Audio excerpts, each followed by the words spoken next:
Dans cette capsule, je propose une correction détaillée de la question relative à la géométrie dans l'espace dans l'examen de juin 2023.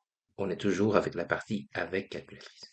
Premier conseil, on prend le temps pour lire un peu l'énoncé, dégager les informations, traduire les informations en langage mathématique et commencer par comprendre les questions. Première question, calculer les coordonnées, vous demande les coordonnées, abscisse, ordonnée et côte d'un point d'intersection entre deux objets mathématiques qui sont deux droites. Donc la première droite s'appelle D, la deuxième droite s'appelle M. On cherche l'intersection. Première chose, j'ai déjà la droite D sous forme paramétrique et je vais la réécrire avec la forme standard. Le moins 2, moins 6, moins 1 est un point de passage. Si T, paramètre de T.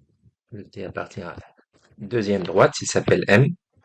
Il est donné par deux points de passage. Alors je sais que pour construire une droite, partant de deux points de passage, j'ai besoin de construire le vecteur qui dirige et un point de passage. Bon, le vecteur qui dirige, c'est le vecteur BC. Point final moins point de départ, donc c'est juste un calcul. Je peux faire mieux, factorisons par 2.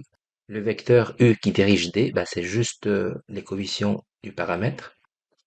Je peux maintenant écrire la forme paramétrique de la droite M. Un point de passage, donc je vais choisir entre B et C, c'est un choix, donc je vais choisir par exemple B.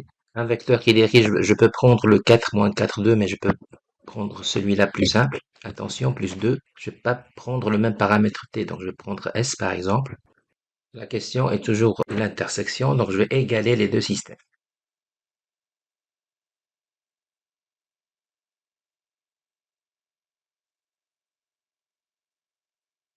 Égale 1.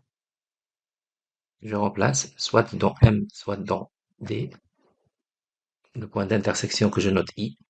Je passe à la deuxième question. On me demande la mesure en degrés de l'angle aigu, c'est-à-dire inférieur à 90 degrés, des deux droites. C'est une application directe de la formule. C'est l'arc cosinus qui va être valorisé. BC dirige M, UD dirige D. Donc c'est juste l'arc cosinus d'un produit tension scalaire divisé par le produit des normes. Produit scalaire des deux.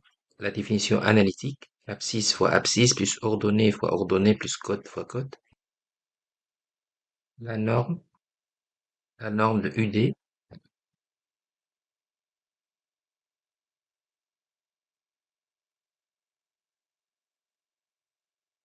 Simplifie. Je prends la calculatrice. Attention, je dois m'assurer que je suis dans le degré. Donc je vais activer tout d'abord le mode degré. Je calcule et ça donne cette valeur. Attention à ce détail technique de la calculatrice. Souvent on oublie qu'on est dans le mode radian. Je passe à la question C. On vous demande l'équation d'un plan qui comprend trois points. Alors, un peu de théorie. Aucun point X, Y, Z appartient à ce plan. Les quatre points doivent être coplanaires. C'est-à-dire, le déterminant doit être égal 0. Hein, c'est le produit mixte. Bon, je calcule ce déterminant. Tout d'abord, BM. Le vecteur BC, on l'a déjà calculé. Le vecteur BD, toujours le point d'arrivée moins le point de départ. Je calcule mon déterminant. Ça doit être égal 0. Je développe. Le moins. Je calcule ce déterminant 2 à 2.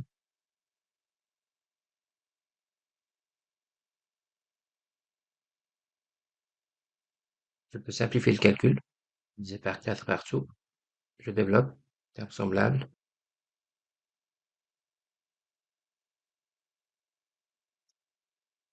Voilà l'équation de ce plan. Je passe à la dernière question. Bah, tout d'abord, je vais quand même l'animer, juste un aspect graphique, qu'on puisse quand même comprendre ce qu'on vous demande. On est dans un triangle isocèle, le sommet il est dans un plan, et on vous demande l'aire qui minimise, donc l'aire minimale. Je prends cette animation. Les deux points en bleu, c'est les points B et C. Le point en noir, c'est le milieu.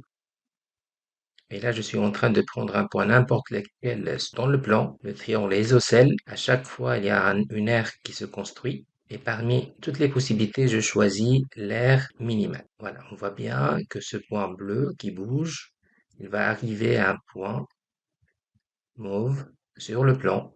C'est là où l'aire est minimale. Alors cette aire correspond bien à un point particulier qui est juste le percé de la droite perpendiculaire au plan et qui passe par le milieu. Voilà, tout ça, on va le modéliser maintenant mathématiquement.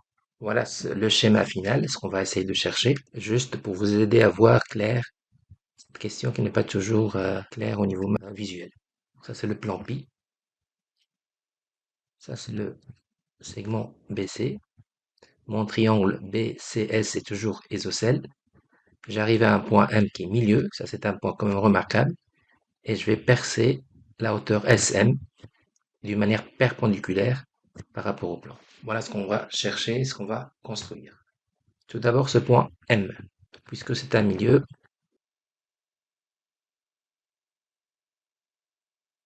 je cherche maintenant l'équation paramétrique de la droite menée par M perpendiculaire par rapport à pi.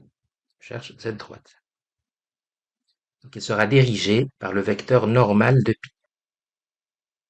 Le point M est un point de passage, et le vecteur qui dirige, c'est juste le vecteur normal. Maintenant, on va chercher ce point de percée qui est S. Je rappelle plan pi. On cherche l'intersection de la droite de ce plan. Je remplace x par sa valeur, je remplace y par sa valeur, je remplace z par sa valeur. Je vais isoler le t, je remplace.